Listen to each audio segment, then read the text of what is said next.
Ready to go live. Hey everybody, we're ready to go live. It looks like we're ready to go live. I'm super excited to be with everybody today. I'm super excited to be here with you today. If you can hear me all right, please give me some thumbs up, some likes, some loves. Let me know that you can hear me okay. I am super excited for you in this next workshop that we're doing today. I'm so excited. Let me, before I forget, because I have a bad habit of saying I'm going to put something in the chat and then I forget to put the links in the chat. And actually, let me make sure that let me just make sure that hang on a second. Let me make sure that um now if I have a bad signal and I realize it, I will try my best to come back wherever I feel like I got out. But if not, then we will try and do this later. But let me go ahead and drop this link in the chat just to make sure I don't forget. What I'm dropping in the link in the chat is where you can go get the guidebook as well as one of the products that I'm going to mention later on, okay, on Amazon. But for those of you who are joining me today, this is a free lesson from our paid Empowered Life Lessons, which was formerly known as Real Success Mentoring Program. It sends a personal growth lesson every 2 weeks. And today we are talking about this great topic of flow. This is actually our 5th Thursday. And so this was the topic I wanted to talk about last week, Thursday, but the internet access at the stadium when I was at the New Orleans Pelicans Veterans Career Fair, my access to the internet didn't work out, and then everything just kind of tumbled together, and so I was not able to broadcast last week like I really thought I would. But let me tell you, that was one of the best speaking engagements I have. I have been doing that for a while now, since before COVID, and I love being part of the Pelicans panel, empowering veterans to be able to take charge of their lives and be able to find the jobs that are a match for both their personality and perhaps their current reality when it comes to disabilities and being a disabled veteran and the realities of being a veteran transitioning into a civilian world that works very differently from the military. So it was a fantastic event. I was bummed that I didn't get to share this with you, not even from the hotel or from the stadium, which was my original intent. I mean, I thought it was going to be so cool to sit at my booth and actually broadcast this for y'all. But then when we had that Pelicans panel, man, it was so powerful. And so I encourage you, if you have access to a career fair like that, the next time it happens, go, especially if they do like the New Orleans Pelicans and they bring in top speakers like myself to come in and help encourage veterans how we and our companies can help them get what they want to get. So today we're going to be talking about flow. And for those of you who are just joining us, again, this mentoring, which is formally and for the last maybe 7 or 8 years has been the Real Success Mentoring Program. If you're in that program, you should have already received your PDF booklet. But if you'd like to get one and you're not already in that program, you can just navigate to jjclink.com/flow.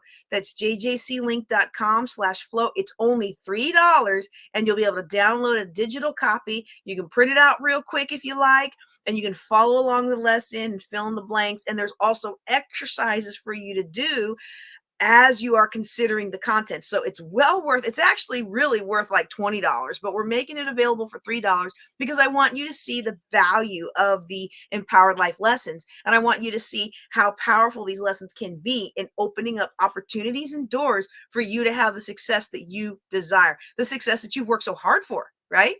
The success that should be coming to you at this point in life. And some of us, we feel like we have worked so hard. We've worked too hard to be this broke, or we've worked too hard to be this exhausted. We've worked too hard to have nothing to show for it at the end of the day. And it really makes me upset that hardworking women, they give their all at work, they give their all in the ministry, they give their all to their family, and at the end of the day, they've got nothing to show for it. I'm a little bit fired up today because a friend of mine, her besties, lost her husband this week suddenly. And it was one of those things where it took me back to when one of my old friends lost her husband a couple years ago. And since that loss, I've had steady having friends losing husbands, and I don't like approaching that age where my friends are losing their spouses. However, the reality is that's the life. And you're either going to opt out of life or you're going to live life. And if you live life, then the longer you live, the more you're the one experiencing those losses, right? So I was feeling kind of sad for my friend's friend, and then I thought about what a blessing it was. A couple years ago was the first time it happened, and anytime since that my friends have needed me to be there at their time of loss. I have created a life that allows me to drop everything and run to be there with my friends. And I've created a life that allows me financially, physically, emotionally to be able to do that. And I made the comment about it. And one of my friends, I made the comment about this on my post. And one of the comments, I made a post about it. And one of the comments said, well, it's nice to have those opportunities or things like that. And it is nice. And I know that this person is a big fan of creating their life. So I know they're not sitting on the sidelines of their life. But a lot of people who say things like that are actually sitting on the sidelines of their lives, and they're looking at all the benefits and values everybody else has, and they're wondering, when's it going to be my time? Well, it's time for you now to create the processes and to put into practice the strategies, processes, and success stories, strategies, whatever you want to call it, routines that will give you that life later. See, there's a lot of people back in the day who laughed at me for living a frugal life and investing both in real estate and the stock market. In addition to my military retirement, there are a lot of people who poo-pooed that and who spent their money, spent their earnings, spent their income living life large. And even today, there are a lot of people who they ask my advice in real estate, and I'm like, well, here's how I would do it. And they're like, no, I'm not going to do that. And then they are so hamstrung, chained to these properties that they bought in ways that I don't recommend. And I'm not saying that I'm not saying that no one makes money with other people's money, that no one makes money leveraging debt. I'm just saying most people find themselves more constrained than they find themselves developing freedom. And so I was pondering this today, and I thought about some of the lessons in my life that really helped me open up this flow of time, space, and money so that I could do the things today that I want to do today. And maybe in your life today, you feel like you work too hard and you're not able to take the time off to be with a friend in need. You're not able to take the time off to be with your family. Well, there are things you can implement today so you can have that life tomorrow. Again, if you are not already a part of my Empowered Life Lessons, which used to be called the Real Success Mentoring Program, all of those folks have access to this already in their portal. But if you don't yet, you can go to jjclink.com/flow. And for just $3, you can get the booklet to this. And then after we're done with the video, we'll extract the audio so you can download it. And we'll put the audio and the video in the course portal. Okay. That's jjclink.com/flow. Now, this is going to be a great, great lesson. And I hope that you will get the guidebook, print it out, not only listen to me tonight and fill in those blanks, but then go through the exercises to really hone in the lesson, because there's really a lot for us to think about here. We're not as much, we're, how do I want to say it? The world has taught us that this is all there is. And I'm here to tell you there's more. There's more there. Les Brown is fond of saying there's greatness in all of us. There is greatness in you. There is greatness in you, and there's greatness in your future if you know how to unlock it. So this lesson is titled Flow. And it's interesting because working through it, the working time, that's what I see a lot of people who come to me. They are walking in restriction. And then it was like, well, do we really want the energy of restriction? Like, maybe I don't want to walk in that energy, right? Because words matter. And what we focus on, how's that saying go? Where your focus goes, your energy flows. Right? So maybe we don't want to focus on the word restriction, right? Because it's not about restriction. It's really more about flow. And it's kind of like the lesson on confusion, like, so later on you're going to see a lesson on clarity. And I want you to know it was really originally titled Confusion. But then I began to study and explore, like these invisible boundaries that are holding me back.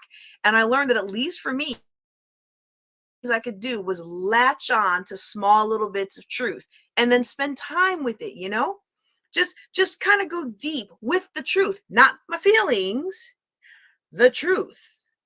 Really unpacking the universal meaning of the truth, but more importantly, that truth's meaning in my life. How do I bring it alive in my life?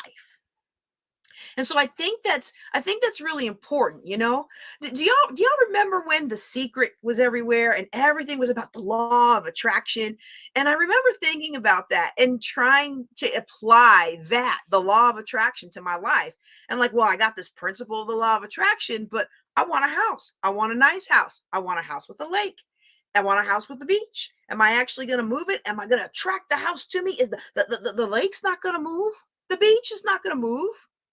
So I'm thinking about this, and it's like, well, how do I, that's a nice idea. Probably sells a lot of books and a lot of movies, but how do I actually use it? And that's when I kind of got my head around like this other kind of aspect of consciousness, which I think everyone's experienced, right? You know, like when you buy a new car. Let me give you this example. When you buy a new car and you're driving down the road, and you just bought an orange car and suddenly everybody's got an orange, or like a new dog, and now everybody's got that dog, whatever it is. And you might think, well, now I'm attracting these cars to me. Now I'm attracting these dogs to me now, right? But that doesn't make sense either.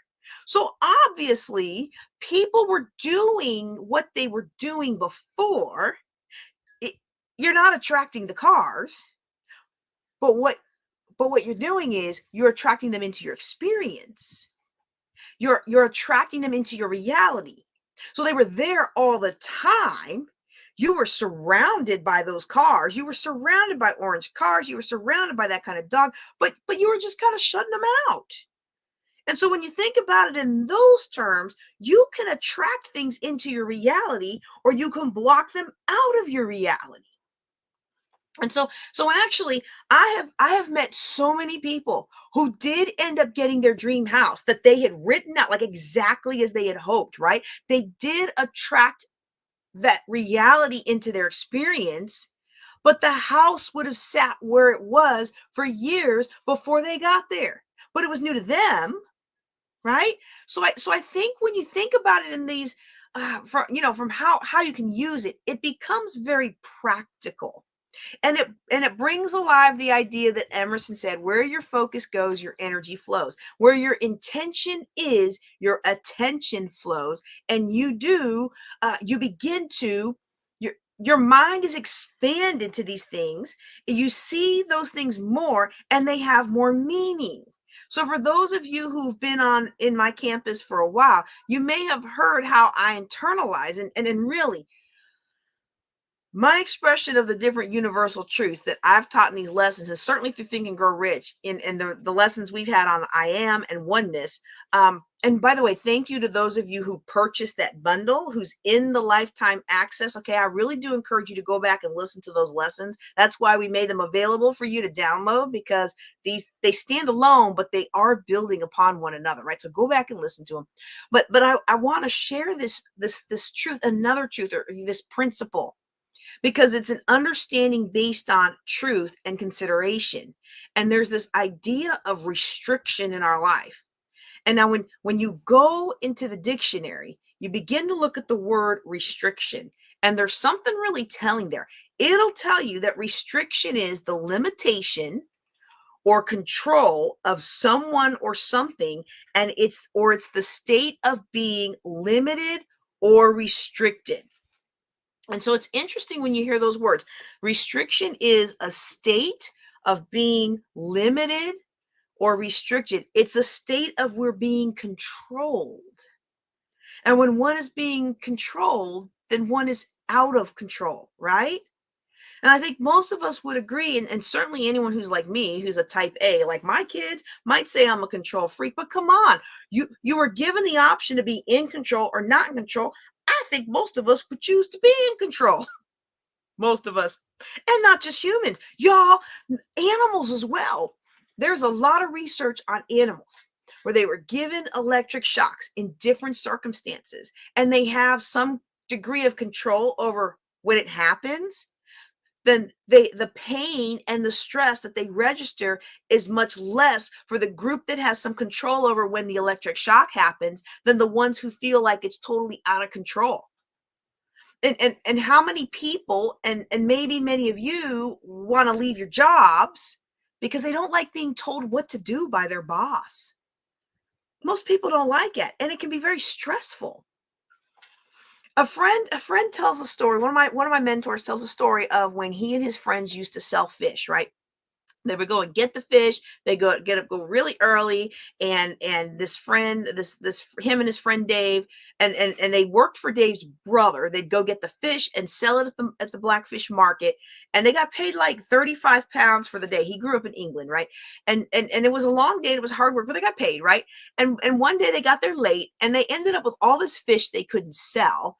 And so they go to his friend's brother, and everyone was like really grumpy and stuff. They didn't know what to do about it. They were really upset. And the brother's like, well, why don't y'all just buy this fish off of us? There was like hundreds and hundreds of pounds worth of fish, right?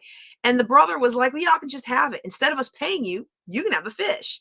And so then he and his friend were like, yeah, right. And so it's the end of the day. They're exhausted. But now all of a sudden they're running around. They're stacking it all up. They're putting it in the back of the car. And they spend the rest of the night driving around to all their friends, parents, the pubs, the restaurants, everything, because now they were in control. They were exhausted, but once they were in control, they gained new energy. They had a freezer full of fish at the end of it, but they loved it because they were in control and they were energized and motivated because of that. I think most of us would, at some level, experience an increased measure of anxiety and fear if we lose control. I think one of the reasons we experience these negative emotions of anxiety and fear is because being restricted in any area of our life is not a natural state of being. So I want you to remember what I'm saying here. Restriction, it's a state of being, and it's not a natural state. When we're restricted in our health, that is not a natural state of being. When there's restriction in a neighborhood, I mean, in a relationship that we're in, if you find your love being restricted, your giving being restricted, your honesty being restricted, transparency being restricted, these are not natural states of being for the human condition. And if you're restricted spiritually in any way, that is not a natural state of being.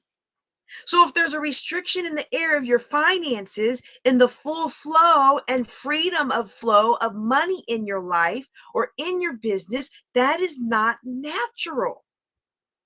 And one of the things I do when I'm mentoring people, when they're telling me that they're having a tough time growing their business or expanding their business, or they're looking outside market, and I first want to pull them into this idea that it's not a natural state. And so a lot of times we focus on the things, we think about the thing that may be causing this.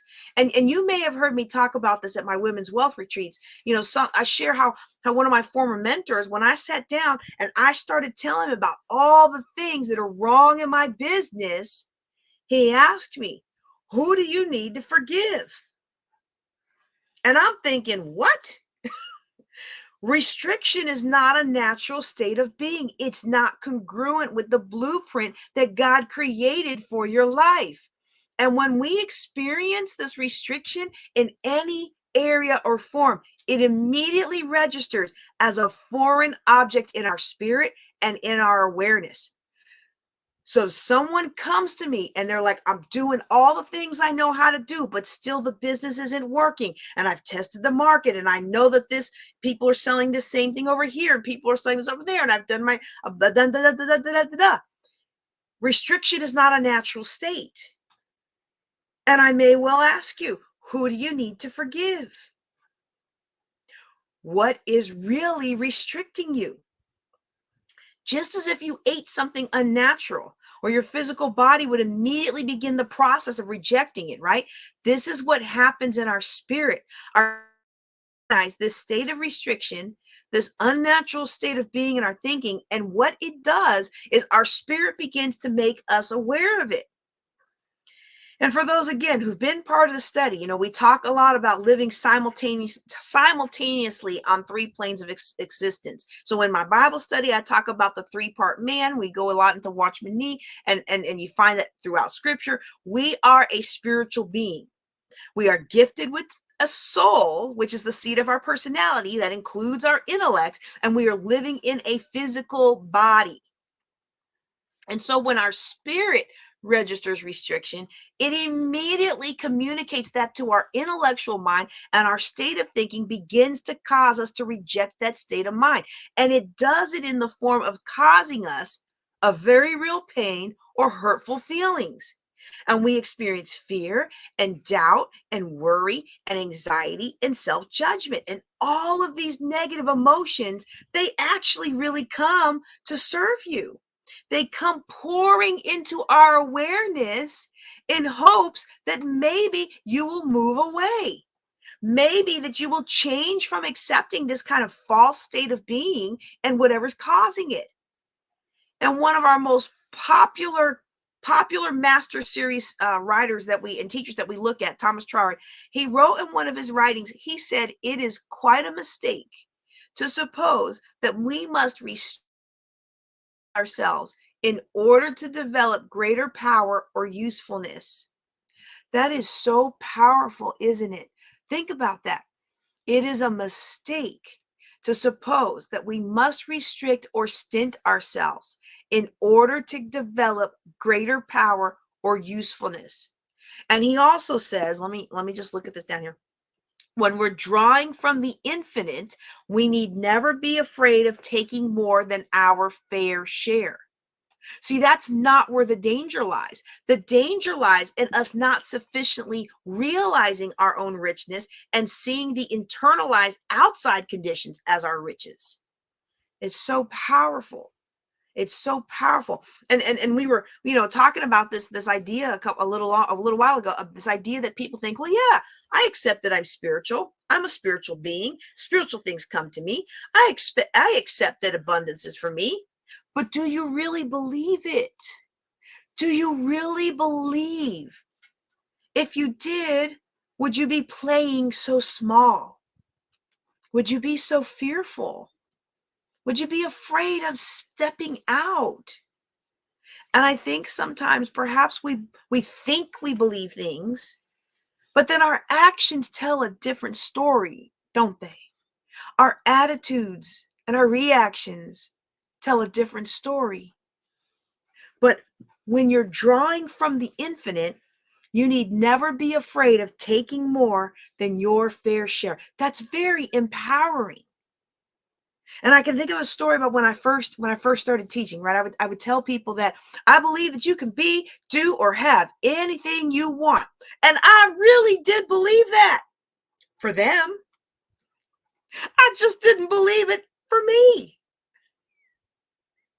It's the difference between abundance and prosperity. It's the difference between abundance mindset and prosperity consciousness. Troward says it's a mistake for us to restrict or stint ourselves in order for us to develop a greater power or usefulness. So let's take a little bit of a look of what does that mean? Like, what is he actually saying here? What he's saying here is that we create and develop a learning model, that at a very early age, we are restricting, bringing forward our full potential and giftedness. So he's saying it's a mistake that you should think that you should restrict yourself in order to somehow get your needs met. That's what this sentence is really saying. And we do this all the time to get our needs met, don't we? Especially when we're young, because at a very early age, perhaps one of our greatest needs is acceptance and this need of belonging. And most of us didn't grow up in a home of unconditional love. Most of us did not fit into the dominant culture of influence. And the other 4, 5, and 6, and 7-year-old kids on the playground, most of us didn't have an awareness of God's perfection in our life expressed through us and as us. So for this reason, at an early age, we learn to form a learning model that has us withhold or withdraw our natural state of being, that state of perfection that God wants to express through us. And we begin to bring out the polar opposite of our perfection, and that is this place of restriction. And if we look at the opposite of restriction in our natural state, it's freedom. In our natural state, it's expansion, growing. In our natural state, it's enlargement, increased impact and influence. In our natural state, it's freedom. And you've heard the spiritual essence of who you are, right? The you that is you. We've talked about this before, is your soul. It's the seat of your personality. The you that is you is always seeking fuller expression, always seeking fuller expansion. Now, as children of faith, we are accustomed to yielding that expression to the will of God, to submit that expansion to the will of God. But that's yielding and submission, not restriction. When you are restricting or being restricted or not fully expressing, that is not a natural state for us. And I think it's really worth thinking these things over and over, because it's empowering. Our natural state, and we talked about this before, we don't need to go through unreasonable machinations just to be a better channel for these higher states of living and consciousness to flow through us, because the answers are already there. Everything we need is there, but it's often just outside of our conscious awareness. It's inside us, in the spiritual part of us.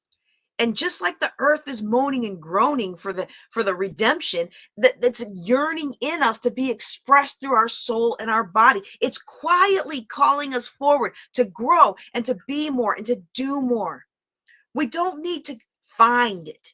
We don't need to create it. It is a natural state as one of God's children. We just need to be a better channel for it to flow through us. And I find this very comforting, very inspiring, very empowering. See, I don't have to go out there and find something that I don't know, but I have to be intentional about seeking it. I have to be intentional about removing the blocks to the expansion and expression that God has for me. We need to be very intentional about removing the blocks to allow it to flow. The most important thing we can do is when we identify that we're in a place of restriction, before you jump to the, blame and look for the cause, is just to kind of settle and recognize, this is not a natural state. To take a moment and observe, this is a place of restriction, and it's not how I was created to be. Because see, rarely do we operate from these states of being, right? The states of expansiveness, the states of freedom. We're so often in protection mode. We're protective of having our feelings hurt. And in many cases, protection from even physical abuse, from the schoolyard bully or our siblings or our parents who may be physically or verbally abusing us. And so we seek safety and protection. And one of the ways we seek to protect ourselves emotionally, spiritually, physically, is we make ourselves small. We make ourselves small, and we play small, and we marginalize ourselves, and we shrink away from life. We diminish ourselves by hiding our gifts or by not expressing our thoughts and our feelings, for fear that if we do, we'll stand out and become a larger target to other people's judgment.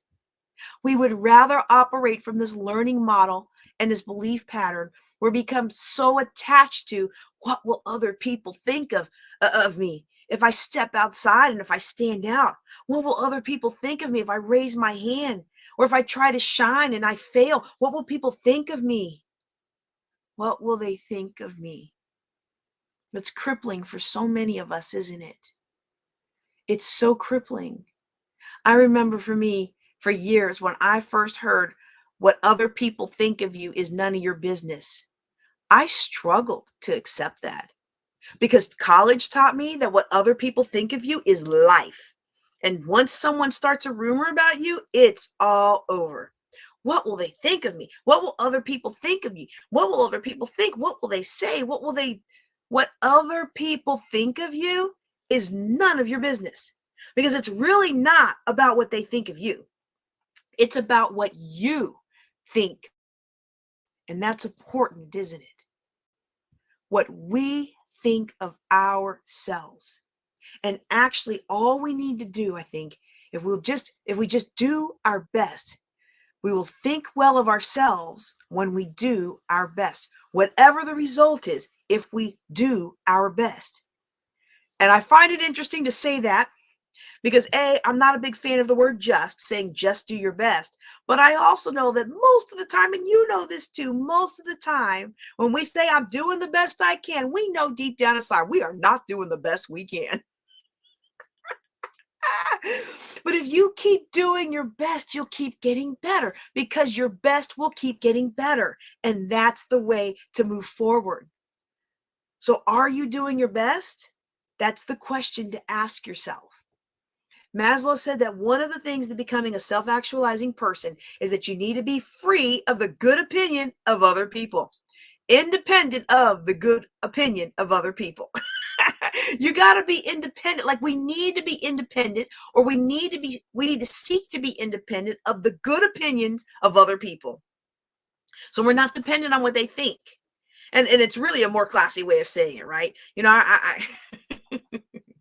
one of my favorite songs. It should be my theme song for the ministry, right? If you can't help me, please don't stop me. Move out of my way. Don't try and block me. I got a race to run, and I'm running by faith. At the finishing line, I'll see God's face, right? But a nicer way to say it is, I'm seeking to be independent of the good opinion of other people. I remember as a child with an unsavory background and a slow learning affect, right? I learned quickly not to stand out. Other kids didn't want to hear my weird answers, and quite frankly, neither did the teacher. I learned to hide when I earned straight A's, or else be teased mercilessly by the other average children for being a brainy four eyes, or worse, for being so book smart but being so mentally slow. So I learned to stint and restrict myself so I could hold on to my own power, thinking that if I hurt myself by playing small, it was better than allowing myself to be hurt by those other kids. It wasn't until I got older that I learned to create a new learning model. And as I increased in levels of awareness, I was able to shift my beliefs about myself and my ability to communicate with others. Now, I still exhibit neurological symptoms at times, but I no longer allow fear of ridicule to restrict me. In fact, I use my learning struggles to my advantage whenever I share my story with others so they can see it is possible to overcome their own limiting beliefs. It is a mistake for us to suppose that we have to restrict or stint ourselves in order to bring out our full usefulness. It is a mistake for us to suppose that we have to restrict or stint ourselves in order to bring out our full usefulness. And the reason I did this was because if I hurt myself by playing small, then I took the power away from them to hurt me. You got to beat them to the punch, right? And if you think about this, it's a brilliant strategy of a thinking model for a 5 or 6 or 7-year-old, right? This is a brilliant thinking model for a 7-year-old to create, to get one of their highest needs met, to protect themselves, to find a sense of belonging. But unless you break that model, unless you break that learning model, like when you think about a learning model, the learning model is based on 3 things. It's based on your level of awareness, which isn't very high at 7 years old. It's based on your level of belief and the principles in the model. And what we're always trying to do is we're always trying to make those principles in the model automatic. So our brain makes them into habits. When you're trying to learn anything, okay? So a car, learning to drive a car. My son just got his license and is now driving his car, but it's in my name, all right? You have an awareness of cars. You develop a self-belief about them, like that you can drive. You begin to learn how to drive the car. You learn the principles of pressing the brake and the gas. And after a while of driving, you no longer consciously drive the car. You're just kind of an automatic pilot from then on. So we create learning models of restricting ourselves. And over time, these learning models of making ourselves small, of playing it safe, we now carry them automatically, habitually into our teens and 20s. And it becomes the learning model that really robs us of living our full potential. And in our 30s, it gets played out in the linguistic metaphor, better safe than sorry. And we don't go for that next new opportunity or that promotion. In our 40s and 50s, the unchained learning model of restriction, the unchanged, if we don't change that learning model of restriction formed way back when we were kids and adapted to new information, it becomes the foundation of building resentment against the system.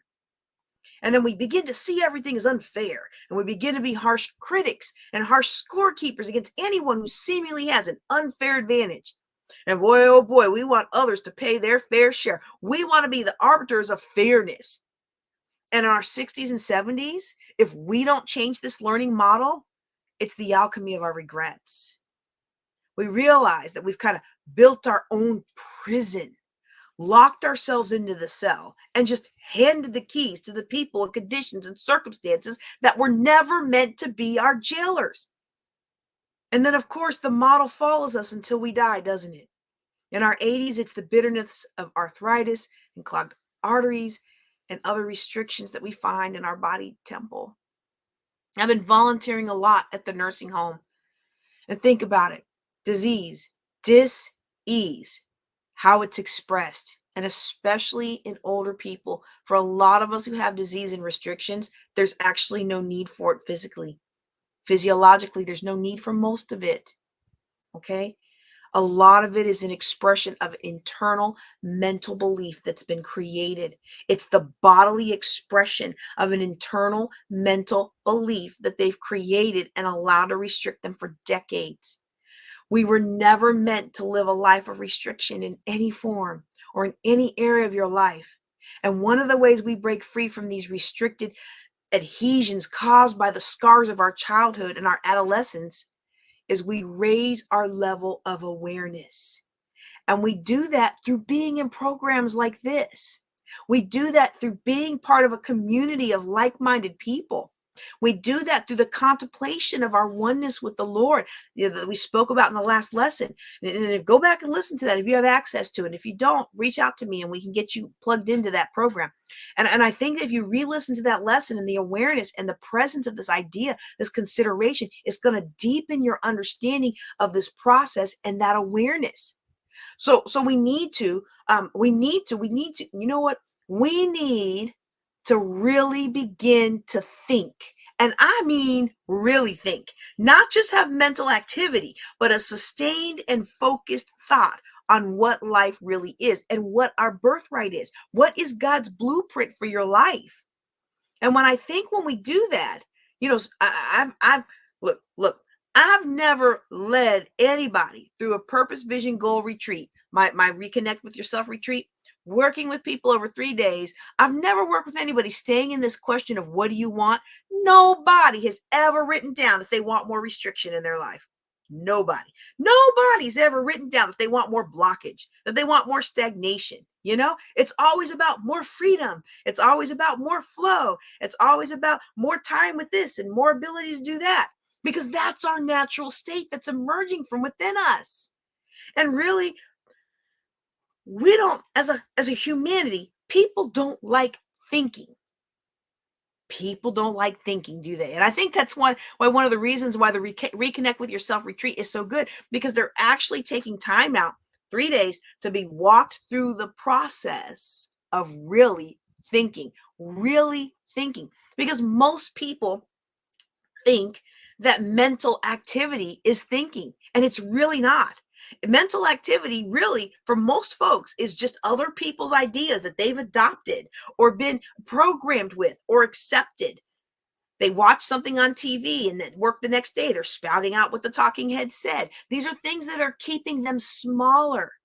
And we all have things, don't we? We all have little things, right?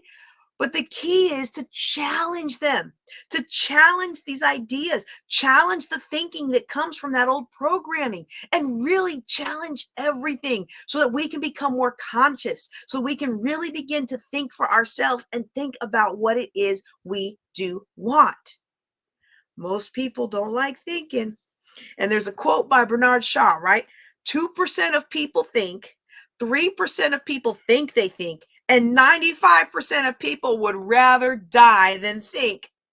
It's true, y'all. It's so true. And as you begin to think about what your life is and what being alive really means, just stop and think about what what does that mean? What is life supposed to mean? What does being alive really mean? And we can't help but come to this universal truth of our own being, that you and I are spiritual beings, and that the Spirit of God, your oneness with God, is our lives. That's what our life is. And throughout the universe, the way God created it, life ultimately consists in circulation, not restriction. Whether it's in the physical body of an individual or in the scale of the entire universe. I mean, just look at our solar system. Deep down inside the tiniest atom is still circulation. Circulation is a continual flowing. Now, just hang with me for a minute. Think about this for a minute, okay? Of the universal word for money. No matter where you travel around the world, the word for money is currency. And the word and meaning of currency we see, and we get the picture of the word current. Currency is the circulation of money as a medium of exchange for the expression of service and value. So the full expression of service, the full expression of value ultimately brings more life to people. And if you think about the word current, and the word picture of a moving body of water can come to your mind, right? This flowing river, this flowing ocean, those are things that flow. The current brings expanded life. Some of us are seeking expanded life, but we don't allow any current to flow through us and to us. Now, if you've never been to Israel, to the Dead Sea, you see pictures of it, you just can't even really believe it. Like, as soon as you start to walk in, right, you start to rise up, and you can literally sit. You can lie on your back with your feet and your arms straight up, and you can and it's impossible to sink because there's so much salt. So up you go, right? And it's called the Dead Sea because although it has inflow from the Jordan, there's no outflow. And so because it does not give back, because it does not give, it does not flow. All it does is receive and hoard. Receive and hoard. It's become so toxic that it can't sustain any life. Think about all the systems of our body temples, right, that require circulation. Whether it's a restriction in our bodies, I mean, in any restriction in our bodies, we begin the process of dying when there's restriction. Restriction leads to death everywhere that it's expressed. So if we restrict our breathing, if we restrict our blood flow, we could die very quickly. When we have a restriction in our elimination system, like our kidneys, our liver, our digestive tract, our colon, we can get sick really quickly. And if we're not treated, we might die. We will. So wherever circulation is intended, and there's restriction, and be clear about this. Circulation is intended in your business. Circulation is intended in your life. It's intended in your relationships. It's intended in your spiritual growth. It's intended in your personal and professional development. It is intended there. And when we're not in flow, we're in restriction, we're dying to that. And the heart of all these things is our emotions and our emotional state. And think about our state of emotions, right? Because emotions serve a purpose in the moment, don't they? So anger, for example, would be appropriate to be angry for most people in certain situations. But some people live there. Some people live in anger. And they're kind of stagnating in anger. And all the time, they're seeing the world as a very frustrating and irritating place. And people are infuriating, right? Because that's the way they experience life. Everybody's frustrating and infuriating because they're stuck in that emotion. And the same probably for other emotions: fear, grief, shame, guilt. I've heard once that hate is anger turned inward. And when you don't anger, being angry, and all that in and of itself, those emotions is not necessarily a bad thing, but it should be kind of fleeting, shouldn't it? You don't camp out there. You don't pitch a tent and then break out the hot dogs, because that's leading to being stuck. It's a blockage where those emotions should flow through us and we should move on, but it's stuck. And as we talked about in digestion, stuck stinks. We've got to move through these emotions and allow them to serve their purpose. We are spiritual beings with a soul and a body. Emotions are part of that soul. And if there is restriction in our soul and our emotions, then that hinders the spirit from flowing through our human spirit out into the world. You can have the emotion, sure. Just don't let it have you. Grief is another one. People in grief, of course, things are terribly sad, but you can't then live there for the rest of your life. And how many of us as kids, especially those of us with old world families, used to hear aunties talking about back in the day, if one of the uncles passed away, that aunt, no matter how old she was, would have to be in black for the rest of her life, just in grief for the rest of her life. I much prefer what John Maxwell says about celebrating. Well done, celebrate for 24 hours, and then that was yesterday, move on. And it's the same with failure. It's the same with grief. It's the same if we messed up, and I saw that with my son on the football field. You got 2 seconds to be angry about the last play and then reset and move on to the next. And I don't want to minimize grief for anyone. My father passed away 4 years ago, 3.5 years ago, and there's still times where that wave of grief comes over me, and I still miss him so greatly. But I don't camp out there. I feel the emotion, I honor his memory, and I allow it to roll over me like a wave. I allow it to flow.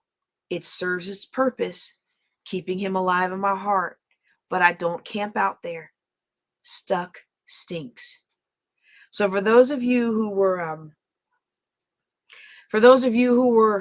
sorry, thinking about my dad now. For those of you who were part of our recent Think and Grow Rich study, you heard me teach on a principle about how we do anything is how we do everything. When we have a restriction in the higher sides of our nature, we begin to die in those spaces. And when we have restrictions in our thinking, limitations and restrictions on what we believe is possible for our lives, when we have restrictions on what we believe is possible for our lives, what happens? Our hopes and our dreams die. When we have restrictions in our spirit and our connection with other people, our relationships die. And whenever we have a restriction in our business and in growing our business dies. So we really want to contemplate life, right? We really want to contemplate this. We want to contemplate our oneness with God, with the source of all life and all creation. And we could take some time to search out how this idea of living in flow, rivers of living water is the phrase used in the Bible. And also this concept of flow is in other sacred texts from other religions. We want to take inventory of the 5 key areas of our life. Let's look at our life spiritually. Look at your primary love relationships. Look at the area of personal growth and development. Look at the flow and freedom of flow of time of money. Look at the health of our body temple. We want to really consider and take inventory of these 5 areas. Where do we have restrictions in these areas? And where might we be knowingly or unknowingly withholding or withdrawing any of our natural God-given skills? Where are we unknowingly or sometimes knowingly withholding or withdrawing any of our God-given talents or abilities or resources? Even worse, when we do it under the guise of humility. Oh, how the enemy has used the concept of humility to keep so many of God's people from living their fullest expression and the fullest expansion of what God has gifted and talented them to do. and where and how we might, cause there to be a new current. Look for how you can cause there to be a new flow in these areas. Look how you, as a causative being, that is our birthright, right? We are created in God's image. He has given us the ability to create. He's given us the mental faculties to create and to have dominion over these things. God's very first command to Adam was be fruitful and multiply, replenish the earth and subdue it, and have dominion over every little thing that moves upon earth. Well, guess what? That includes yourself. You have dominion when you operate in flow.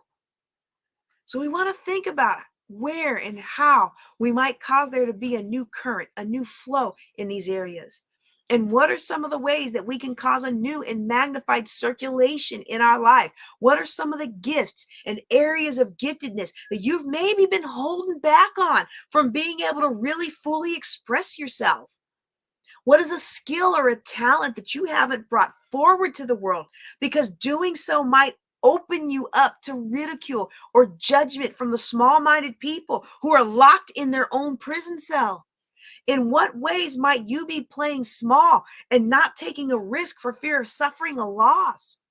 Might you be holding back on charging full price for the values that you bring, for the service that you provide? Are you restricting the flow of income into your business because you're afraid to stand up for the value you bring? You're afraid to be compensated for the true value that you bring. Think about where you might be withholding and restricting the highest expression of love for the fear that if you open up your heart, it might not be reciprocated, and that might make you vulnerable and you'll be open to getting hurt. Or that the love, again, won't be reciprocated at your level of expectation. Think about where in your faith walk might you be restricting asking God for help, asking God to step in your life. And I remember when I first started in the ministry, this was an area I was blind to. I didn't realize I had a major restriction. I was so focused on being obedient to God that I had stopped being dependent on God. And when I lacked dependency on God, I was restricting his ability to flow in my life. And I didn't even know it. Reading my Bible, didn't know it. Praying every day, restricting the flow of the Spirit, and didn't know it. I'm so thankful for spiritual mentors who opened my eyes. And that's really the power of mentorship, isn't it? Those trained ears, they listen. And it's kind of like this. My husband and I, we recently started getting deep tissue massages. So you see that, like these knots of tension in the body in certain spots in the middle of the muscle, right? The knots of tension that the body is holding. And deep tissue is phenomenally useful to free those blockages and release the knot out of the cells. And I knew a little bit of this because I had carpal tunnel surgeries, and part of the physical therapy was they would go into the back and press on those certain spots. I mean, it felt like torture, right? But once they worked that knot out of the back, it reduced the tingling and the pain in my fingers. And I think many of us are getting more comfortable with the idea that our bodies are connected internally, right? So a pain here could be reflective of a problem there.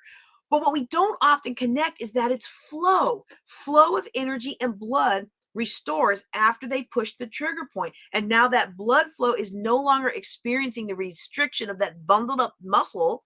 It's free to do what it does, bringing life to our cells and cleaning them of toxins. And deep tissue massage is a great way to stay healthy and relaxing. Okay, maybe not relaxing in the moment you're getting the deep tissue massage, but a couple hours of the next day, you will be amazed at how your body feels because it's removing restriction. Releasing those knots removes the restriction of blood flow. I was in Hot Springs getting a massage at one of those old-fashioned mineral baths, and one of those old-fashioned houses that people used to go to back in the day. And the masseuse there, masseuse, is that the right answer? The massage lady told me that the emotional release was core when she worked with the Dallas Cowboys. Now, poor choice of team employer aside, I listened to what she said because she said that when she would work on the athletes and the people who came to the bathhouse, releasing the tension that's locked up in the body with whatever she's doing, she had to encourage them to let it all out because those emotions would be released very often when she's treating them. And so they would burst into tears or all this emotion would flood out. And I had to get over being embarrassed, right? Because in a bathhouse, you're all in this big room and other people can hear you, but it's really true. And Western medicine is only now getting to the point where they're beginning to understand this, but it's obviously being held in the body. The tension is being held in the body. And we talk a lot about forgiveness at the Reconnect with Myself retreat because forgiveness is a big part of it. It's a big part. Forgiveness needs to be there, but guess what? People resist forgiveness. All that bitterness and maybe rage, potentially your anger, all these jealousy, it's held inside and it needs to be freed. It needs to be maybe not physical massage, but it needs to be released in some way. So these negative emotions, they can cause serious blockages in our growth, can't they? And so they need to be released so they can fly. They do their job and then they release. And I think you want to take, I think there's great value in taking gentle inventory, right? So everything I share with you in these lessons is an encouragement to have gentle awareness, not harsh judgment. I'd rather you have gentle awareness rather than harsh judgment, right? And I found one really easy way to do, like if this idea of breaking free the restrictions in your life is new to you, I found that it's best to start where you are. And I'm a simple kind of gal, right? Put the cookies on the bottom shelf. Start where you are. Begin with breaking some patterns of restrictions that are easier.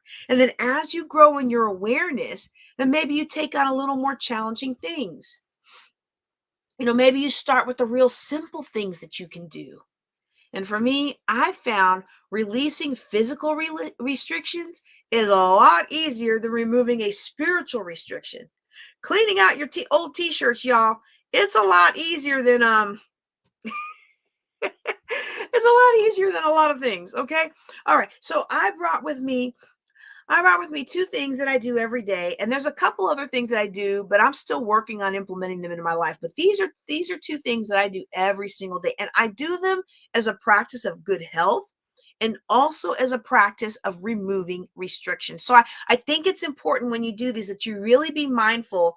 It's kind of like in the tithing lesson. I say when you give them the knowledge that you are completing the circuitry of life, that God has blessed you. He's flowed into your life, and now you're taking what he's given you, and now you're seeding that into somebody else's life, and now you're playing your role in that, right? So it's like when we're giving, we're not just giving, as the pay, we're not just, the plate comes by and we just put the money in and pass it. No, no, no, no. We're giving in the knowing of what we're doing when we give. We are part of that cycle of flow that God established when he created the universe. So when you do these exercises that I'm going to share with you, I want you to do these two things that I do every day. When you do them for your body temple. But when you do them, don't just do them. Do them in the awareness that this is what I'm doing. I'm removing some restrictions out of my life. And then you'll begin to find other ways to remove other restrictions. But do it with the purpose and the intention that the reason I'm doing this is to remove a restriction and remind myself there's other restrictions I want to release. Okay. So again, this is all about making the unconscious conscious here. So two things that I do, and they don't take very long at all. All right. Like here's a pumice stone, clearly well worn. I tried to find one of my new ones so it could be all perfect for you, but you know what? Perfection is a myth, right? This is a pumice stone. And I've posted a link in the comments. I'm going to go ahead and post it again if I can cut and paste it. It's not letting me cut and paste it. But wait, are we going to put it here? There we go. That's kind of hard to click on. Hopefully in the comments, you'll be able to click on it. All right. But this is a Mr. Pumice bar. It's coarse on one side and it's medium on the other side. And for me, this is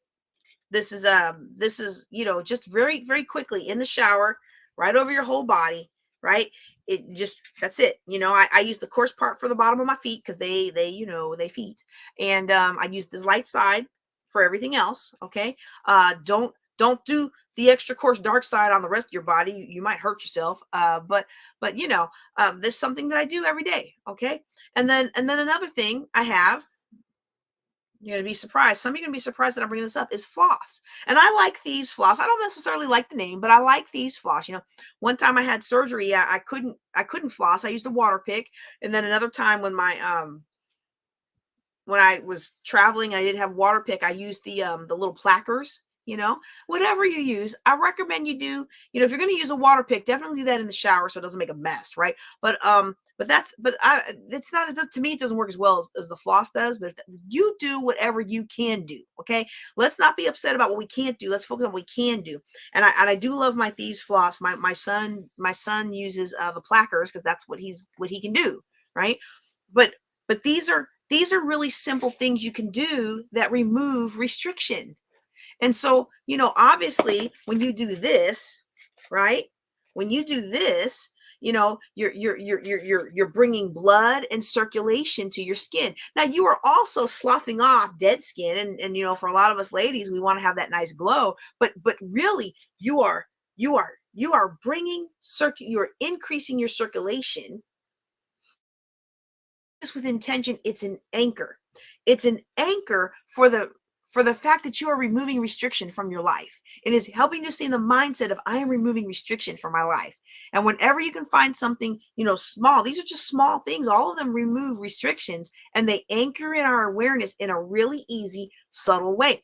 And over time, as you begin to do this in the full awareness, while you're flossing your teeth, do it in the full awareness that I am removing restriction. Yes, I am taking better care of my oral health. And yes, I am preventing increased incidence of heart disease. They say heart disease begins in the mouth, right?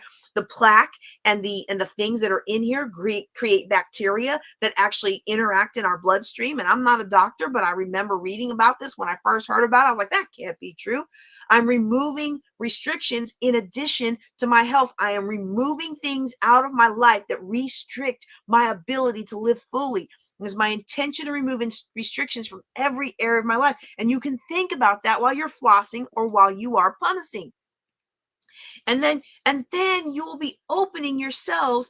Your intention being there opens you up to recognizing more meaningful ways to remove restriction and in more meaningful areas of your life.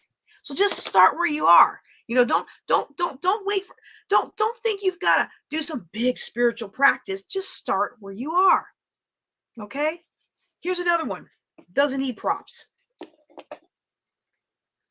When you have the choice to be right or to be kind, always choose to be kind.